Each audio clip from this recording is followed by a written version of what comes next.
கருமேகம் போல நீர் இல்லை, அலைக்கடல் அடங்குமோ அதிகார குரலை.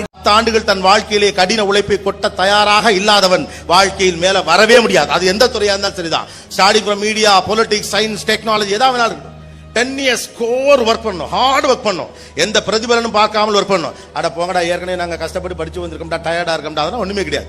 ஒரு துவக்கம் என்பது எப்போதுமே டயர்டா இருக்கும். சக்சஸ் மேட்டரே கிடையாது. சக்சஸ் ரீடைன் பண்றதுதான் விஷயம். ஒரு வேலைக்கு போறது பெரிய விஷயமே கிடையாது. அடுத்து 4 பேருக்கு வேலை வாய்ப்பை உருவாக்க வேண்டும் என்ற தவிப்போடு நீங்கள் ஓட வேண்டும் என்பதுதான் விஷயம். அடிக்கடி சொல்லிக்கிற விஷயம் நீ எடுக்கிற முயற்சிகள்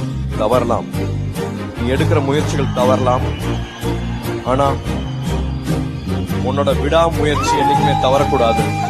நீ எப்பவுமே விடாம எடுக்கிற முயற்சிகள், செய்துட்டு இருக்கிற முயற்சிகள் தவறவே கூடாதுன்ட்டு.